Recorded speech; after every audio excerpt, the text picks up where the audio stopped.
This new short looks great on you.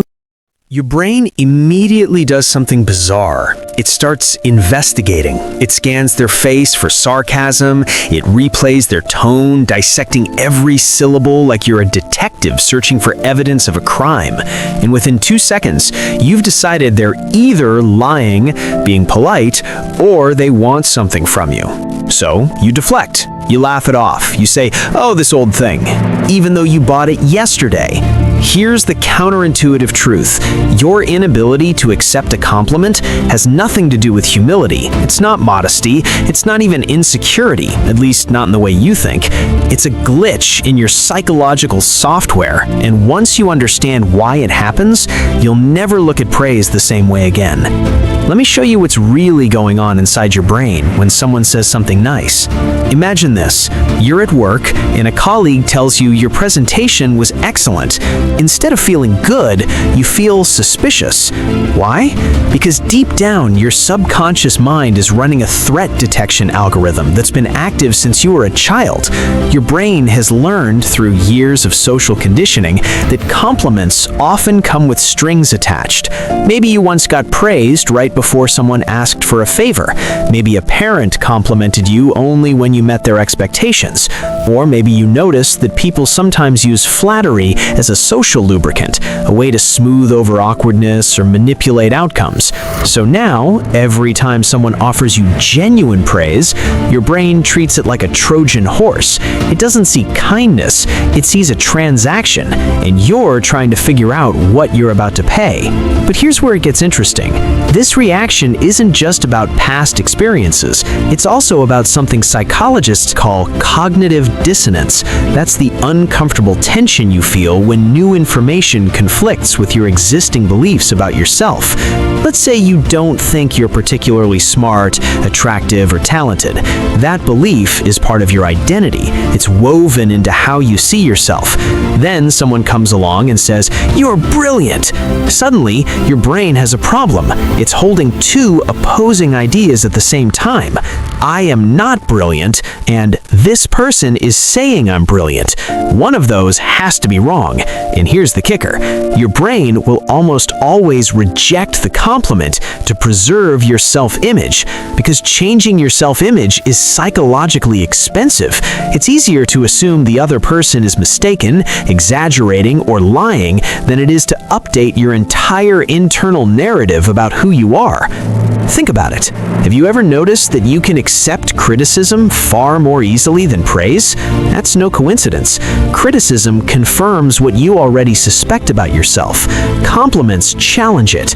Now, let me introduce you to a concept that explains this even deeper. It's called the imposter phenomenon, though you might know it as imposter syndrome.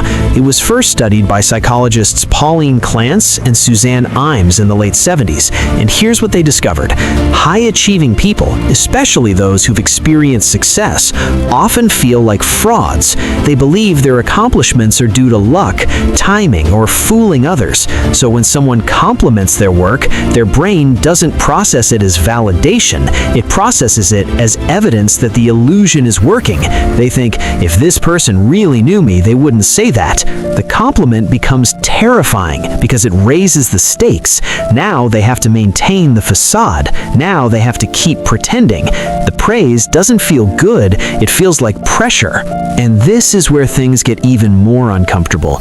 Sometimes you reject compliments because accepting them would mean confronting the gap between who you are and who you want to be. Let's say someone tells you you're a great friend. If you secretly know you've been distant, flaky, or emotionally unavailable, that compliment doesn't land as a gift. It lands as a spotlight on your guilt. Your brain says, "No, I'm not. I forgot their birthday. I didn't text back. I'm not great at all." So you deflect, because accepting the compliment would force you to either own your shortcomings or change your behavior, and both of those options are hard. It's easier to just brush it off and move on. But here's what's happening beneath the surface.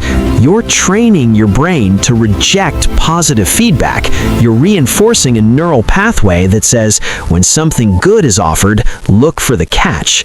And over time, this doesn't just affect how you receive compliments, it affects your entire relationship with self-worth. Let me show you how deep this goes. There's a psychological concept called the negativity bias. Your brain is hardwired to pay attention to negative information than positive information. Why? Because your ancestors survived by being paranoid. The early human who ignored the rustling bush and assumed it was nothing got eaten by a predator. The one who assumed it was a threat and ran away lived to pass on their genes. So your brain evolved to prioritize danger, criticism, and potential threats over safety, praise, and comfort. In modern life, this means that one insult will echo in your mind for days, but 100 compliments will evaporate by lunchtime. And when someone does compliment you, your brain, still operating on that ancient software, treats it with suspicion. It thinks, this doesn't fit the threat model. What's the angle here? It's not rational, it's just biology.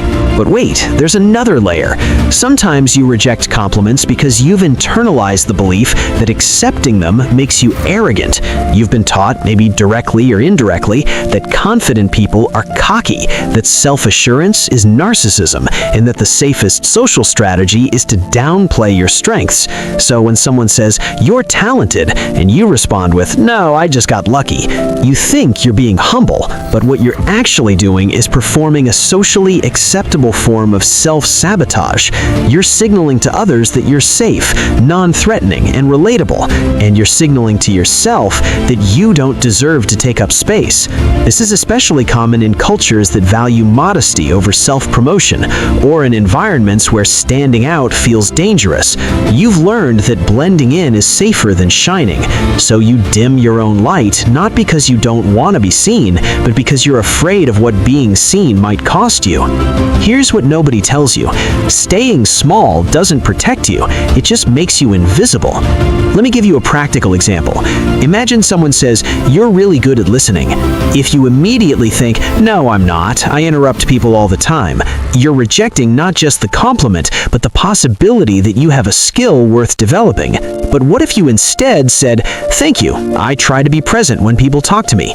Notice what happens. You're not claiming perfection, you're not being arrogant, you're just acknowledging efforts and intent, and in doing so, you're reinforcing the behavior. You're telling your brain, "This is something I value, let's keep doing it." That's how growth works, not through constant self-flagellation, but through recognizing what's working and building on it. So here's the deeper truth. Your suspicion of compliments is a defense mechanism. It's your brain trying to protect you from disappointment, rejection, or the vulnerability of being seen. Because if you accept that you're good at something, you have to own it. And if you own it, you have to show up for it. You can't hide behind, "I'm not that good anymore." You have to take responsibility for your gifts. And that's terrifying, because responsibility means expectations. It means people will want more from you. It means you might fail publicly. So your brain offers you a way out. Just reject the compliment. Stay small. Stay safe. But here's what nobody tells you. Staying small doesn't protect you. It just makes you invisible. So here's the shift. The next time someone compliments you, try this. Pause. Don't immediately deflect. Don't analyze their motives. Just take a breath and say, "Thank you." Let it land. Let yourself feel it, even if it's uncomfortable, because discomfort isn't evidence that something's wrong. It's evidence that something new. Your brain isn't used to receiving without suspicion. It's not used to being seen without defending. But the more you practice, the more natural it becomes. And over time, you start to notice something strange. The compliments don't feel like traps anymore. They feel like mirrors, reflections of the person you've always been, but were too afraid to admit yet. Especially then, because the only way to close that gap, the gap between how you see yourself and how others see you, is to stop rejecting the evidence that you're more than you think you are. The compliments aren't a problem, the suspicion is. And the suspicion is just fear, dressed up as logic. So let it go. Let people see you. Let them celebrate you. And let yourself believe, even just for a moment, that maybe, just maybe, they're right. If this hit you somewhere deep, drop a comment and tell me which part made you rethink how you see yourself. And if you want more psychology that cuts through the noise and actually makes sense of why we do what we do, you know what to do. I'll see you in the next one.